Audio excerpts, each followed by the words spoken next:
Hola chicos, ¿qué tal?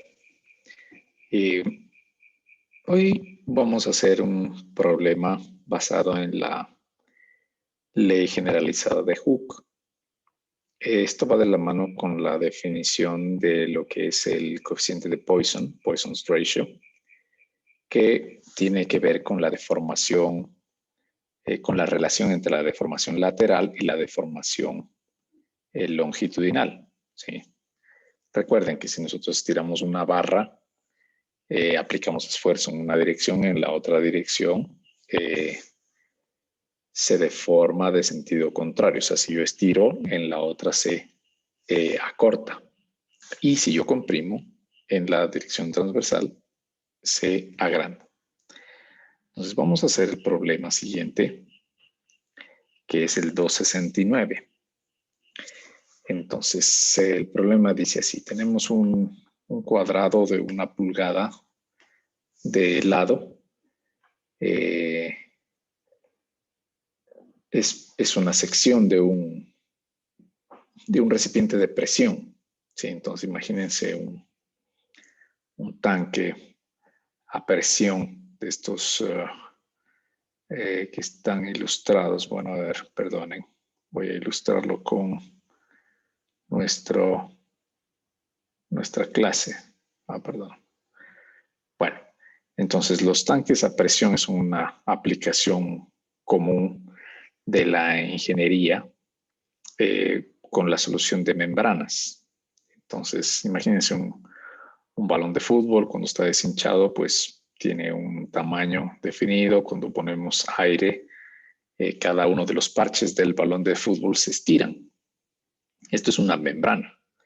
También las aplicaciones como la que presento en pantalla, que son de almacenamiento de gas o almacenamiento de petróleo o de otros, de vapor pueden ser también, son considerados membranas a las cuales se les hace un cálculo adecuado para definir su resistencia.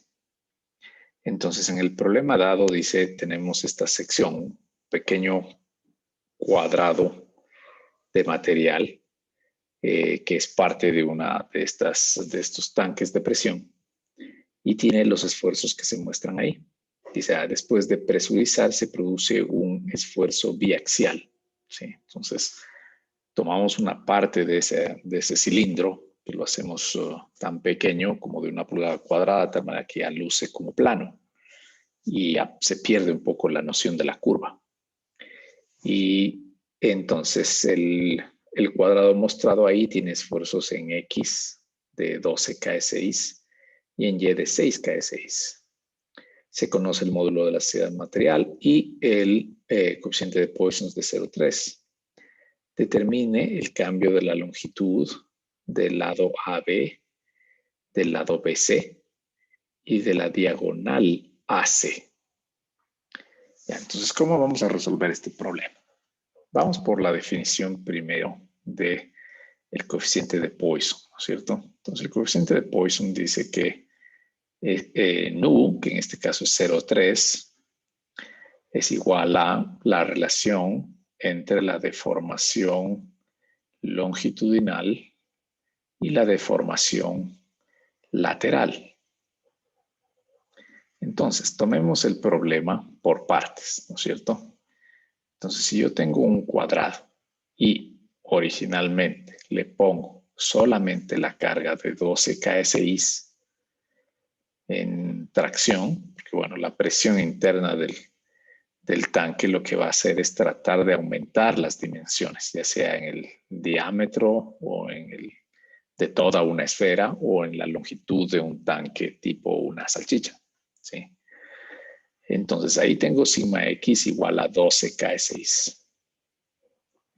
Si solo tuviese esa carga, la deformación de este cuadrado de material sería a estirarse, ¿sí? Pero también a contraerse en la dirección Y.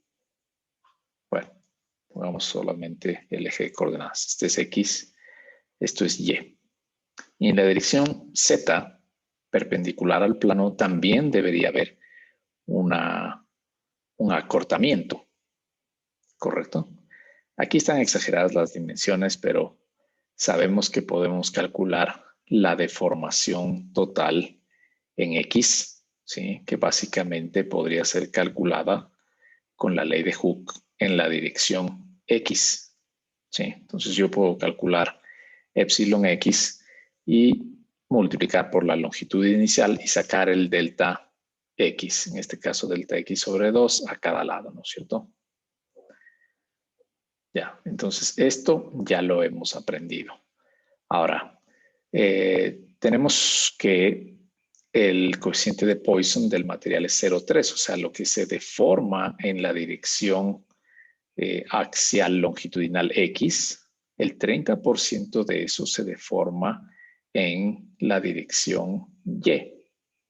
Hablemos de deformaciones unitarias, ¿no es cierto? Entonces, la deformación unitaria en Y va a ser igual a menos nu epsilon X.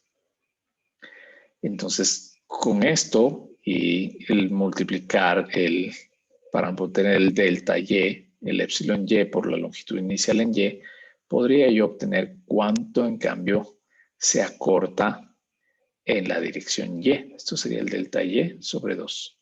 Delta Y sobre 2. Entonces, ahora, si consideramos solamente la carga de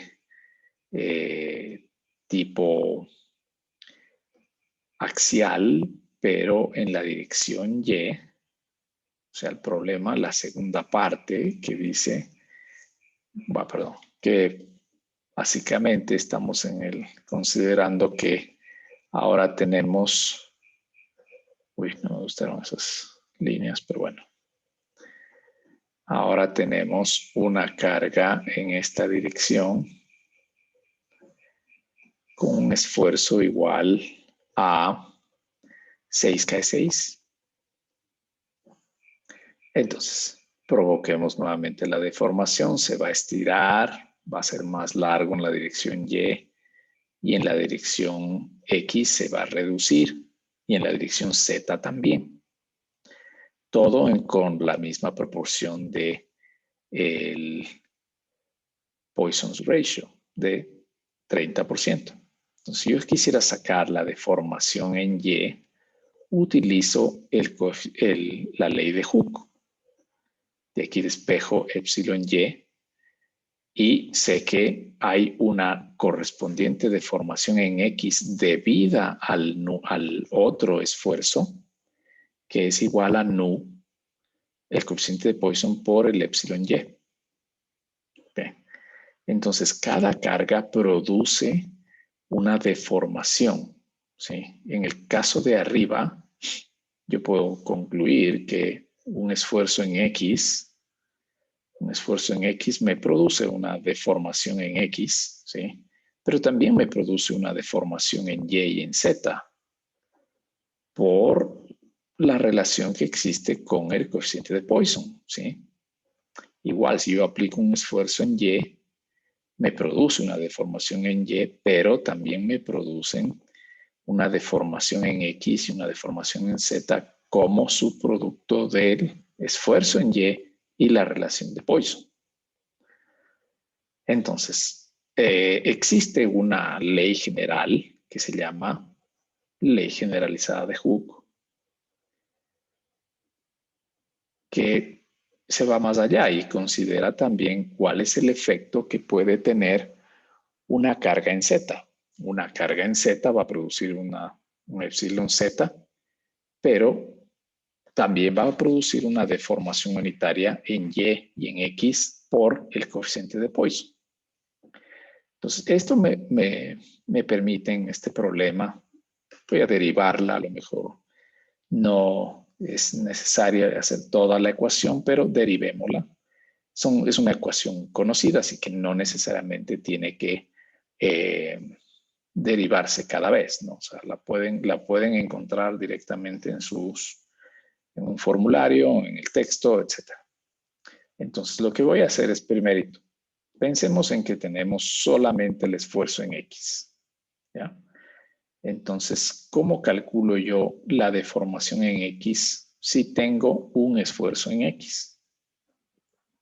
Lo calcularía básicamente dividiendo el esfuerzo en X para el módulo. ¿Ok? Ahora, acabo de decirles que este esfuerzo en X del caso 1 también me produce una deformación en Y, que viene siendo el producto de nu por epsilon X, o sea, sigma X sobre E. Y lo mismo para la deformación unitaria en Z. Solamente producido por el hecho de que yo tenga un esfuerzo en X. Sería menos nu sigma X sobre el módulo. Ahora, por un instante, nuevamente pensemos en la idea de la superposición y como que nos olvidamos que hay esfuerzo en X y decimos solo hay un esfuerzo en Y, como el caso del problema. Entonces, este esfuerzo en Y, ¿qué va a producir? Directamente me produce una deformación en Y igual a sigma Y sobre el módulo. Y la deformación en X y en Z producidos por la relación de Poisson se podrían calcular como menos nu sigma Y sobre E y menos nu cociente de Poisson sigma Z sobre E. Perdón, sigma Y, porque estos son todos producidos por el esfuerzo en Y. Y pues planteémonos la última posibilidad, que sería que yo tenga solamente un esfuerzo en Z. El esfuerzo en Z me va a producir directamente una deformación unitaria en Z y deformaciones en X y en Y afectadas por el coeficiente de Poisson. Sí, reitero, esta es la forma más general. No tenemos en nuestro problema sigma Z, pero lo estamos haciendo nuevamente. Insisto que lo estamos haciendo de forma general. Entonces, para el caso en el que yo tuviese un material que tenga esfuerzos en X y Y en Z, ¿cómo obtengo la deformación en X total? ¿Sí? Ya sabemos que en el problema, cuando yo aplico sigma X, tengo una deformación en X. Pero cuando aplico un sigma Y, la deformación en X tiende a reducirse, ¿sí? Porque este lo estira hacia en Y en X se reduciría. Entonces, la totalidad de la deformación en X es la suma de todos los efectos.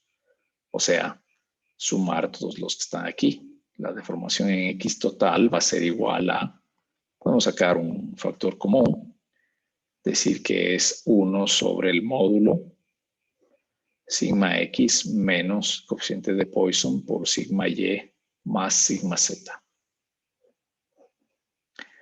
Y de manera similar se podría escribir para todos 1 sobre el módulo sigma Y menos coeficiente de Poisson sigma X más sigma Z y epsilon Z igual a 1 sobre el módulo sigma Z menos coeficiente de Poisson sigma X más sigma Y. A esto es lo que se le conoce como la ley generalizada de Hooke.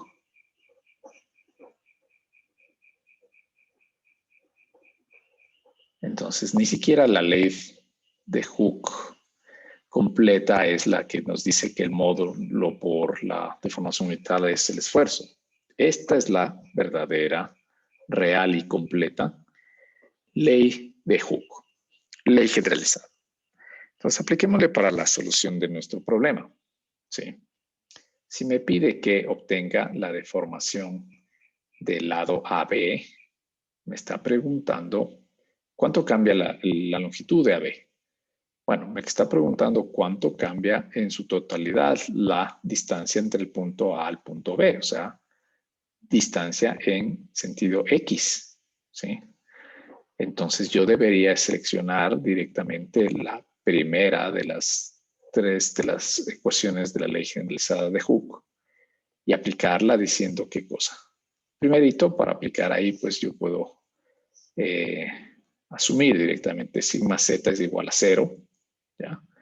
Entonces, en la ecuación, pues escribo el sigma X, que sería 12 K6 menos nu, que es 0.3, por el sigma y, que es 6K de 6. Entonces esto es 12 menos 1.8.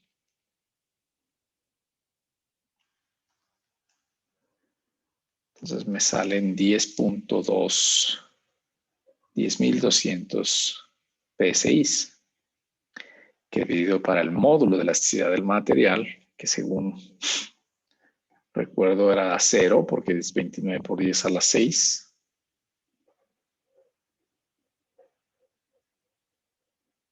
Nos da una deformación unitaria del orden de 3.517 por 10 a la menos 7. No, perdón. 10 a la menos 4.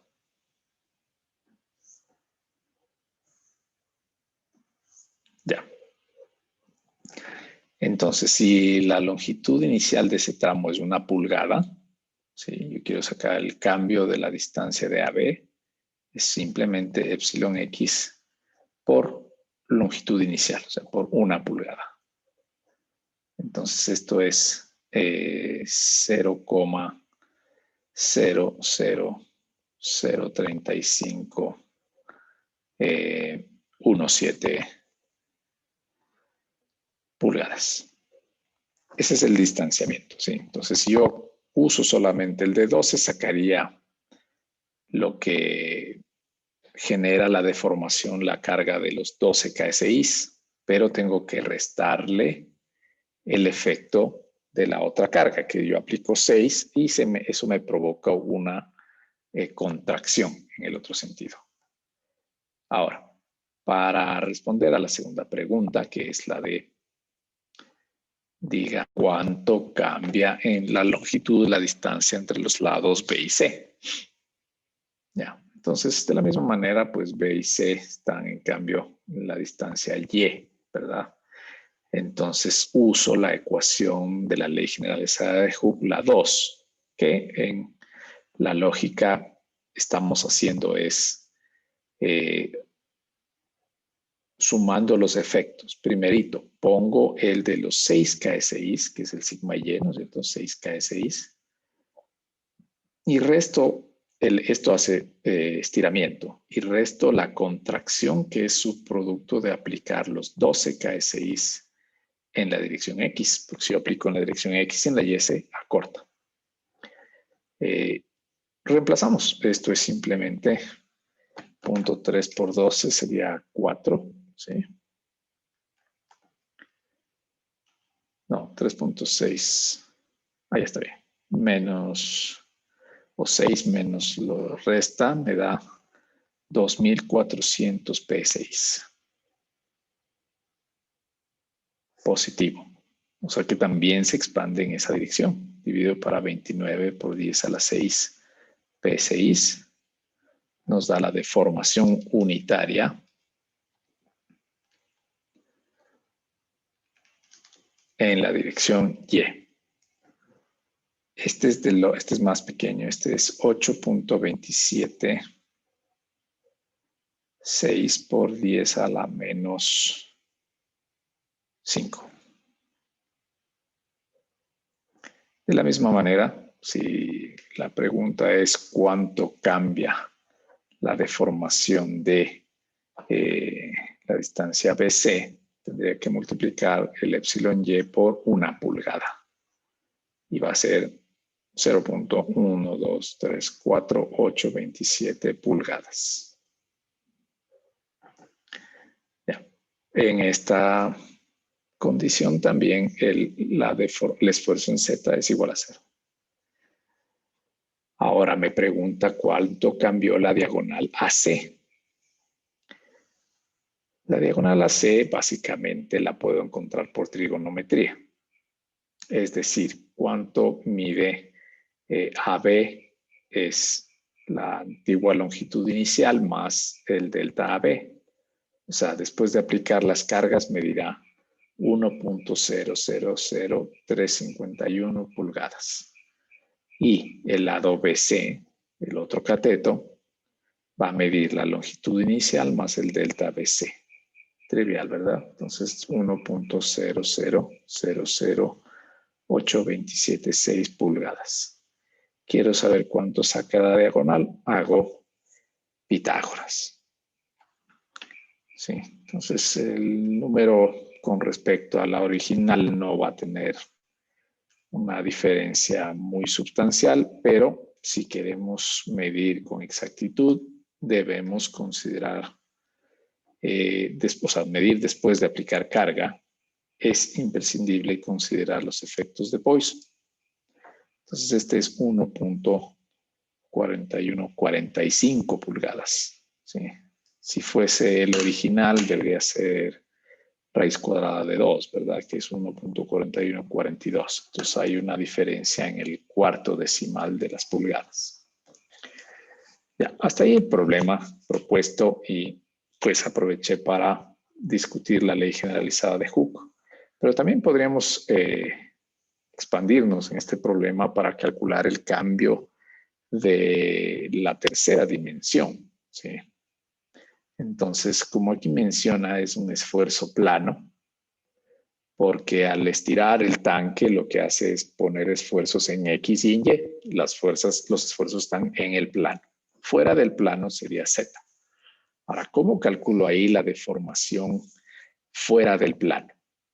Básicamente, aplico la tercera de las ecuaciones de la ley generalizada de Hooke, que me va a decir cuánto cambia el espesor como deformación unitaria, ¿ya? Entonces, ¿cómo me quedaría en ese caso? También sigma z sigue siendo igual a 0. La deformación en z es subproducto de los efectos de los esfuerzos en x y en y, en el plano x y. Entonces sería 1 sobre, voy a escribirlo, sigma z menos nu, sigma x más sigma y. Este es 0. Y pues los efectos nos dicen que son de orden de compresión, porque si yo estiro se adelgaza, si yo estiro en la otra se adelgaza. Entonces las dos contribuyen a que el espesor se adelgace. Sería 0.3 multiplicado por la suma de las dos cargas, ¿sí? Que serían en un caso 12 más 6K6 dividido para 29 por 10 a la 6 P6. La deformación en Z es negativa. ¿Okay? El valor sería el siguiente. 18,000 por 0.3 dividido para 29 por exponente a la 6. Estamos hablando de 0.000186. Deformación unitaria, sin unidades. Ahora, si por decir algo el espesor es de la capa es 1/4 de pulgada, esto puede variar, multiplico yo por esto de acá y sabría cuánto cambió el espesor, ¿cierto? Multiplicamos por 0.25, ya, el cambio es necesariamente de reducción del orden de 0.000465 pulgadas. Ya, entonces esa sería una explicación general de cómo esfuerzos en distintas direcciones van afectando a las dimensiones finales de cada dirección del eje, de ejes coordenados. Nótese aquí que existe deformación en Z sin haber esfuerzo en la dirección Z. ¿Es posible? Por supuesto que sí, dado que cuando yo aplico carga en una dirección, en las otras también hay deformación. Entonces, existe deformación en la dirección Z sin que exista esfuerzo, ¿sí? Y bueno, recuerden que los ejes coordenados son arbitrarios, o sea, cualquiera puede ser X, Y o Z en su debido momento según ustedes lo decidan, según la persona que resuelve el problema lo decida. Y el último comentario que quisiera hacer aquí es que En el esfuerzo plano, el valor normalmente en estos tanques siempre sucede que, al menos en los que son tipo salchicha, el esfuerzo en Y es el doble regularmente del esfuerzo en la otra dirección. ¿Sí? O sea, este valor de aquí no es tan inventado, el de 12 con respecto a 6. Eso vamos a ver más adelante cuando discutamos de dónde salen esas ecuaciones para el diseño de membranas. ¿Okay? Membranas, tanques, el cockpit de un avión también es una membrana porque es relativamente delgado con respecto al diámetro del cilindro o de una esfera. Hasta ahí el problema de hoy. Ahí lo terminamos. Gracias.